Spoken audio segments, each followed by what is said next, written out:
Digital ఇండియాలో భాగం కావాలని మైక్రోసాఫ్ట్ సీఈఓ సత్య నాదెళ్లను కోరారు. కేంద్ర ఐటీ శాఖ మంత్రి రవిశంకర్ ప్రసాద్ గ్రామాలను డిజిటల్ దిశగా నడిపించాలన్నారు. ఇండియాకు వచ్చి సత్య నాదెళ్ల, రవిశంకర్ ప్రసాద్ తో పాటు ప్రధాని మోడీతో సమావేశమై డిజిటలైజేషన్ పై చర్చించారు.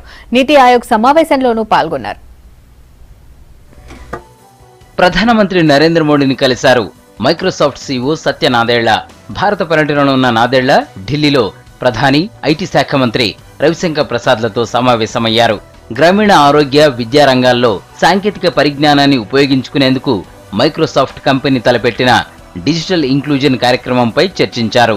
దేశంలో సుపరిపాలన కోసం క్లౌడ్ కంప్యూటింగ్ అంశంపై నీతి ఆయోగ్ ఏర్పాటు చేసిన రౌండ్ టేబుల్ సమావేశంలో కూడా పాల్గొన్నారు.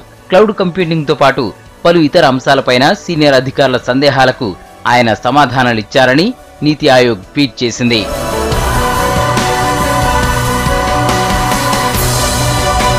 మైక్రోసాఫ్ట్ చేపట్టిన గ్రామీణ డిజిటల్ కార్యకలాపాలు, ఉపాధి అవకాశాలు పెంపొందించడం కోసం వృత్తి నిపుణుల నెట్వర్కింగ్ వేదిక అయిన లింక్డ్ఇన్ గురించి ఐటీ మంత్రి రవిశంకర్ ప్రసాద్ తో సత్య నాదెళ్ల చర్చించారు.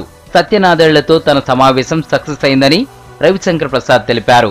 డిజిగావ్ పేరుతో మైక్రోసాఫ్ట్ సంస్థ మహారాష్ట్రలోని హరిసాల్లో పైలట్ ప్రాజెక్టు చేపట్టడాన్ని ఆయన అభినందించారు. ఈ బడ్జెట్లో ప్రకటించిన డిజిటల్ విలేజ్ కు విస్తృత స్థాయి నమూనాగా హరిసాల్ ప్రాజెక్టును తాను పరిగణిస్తున్నానని చెప్పారు. H1B వీసాల అంశం తమ మధ్య ప్రస్తావనకు రాలేదన్నారు.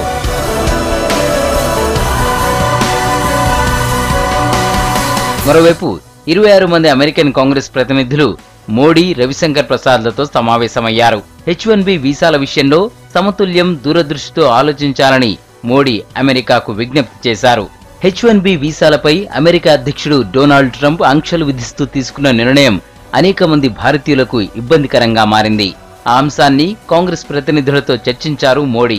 అమెరికా ఆర్థిక రంగాన్ని, అక్కడి సమాజాన్ని సుసంపన్నం చేయడంలో భారతీయ నిపుణులు పోషిస్తున్న పాత్రను మోడీ గుర్తు చేశారు.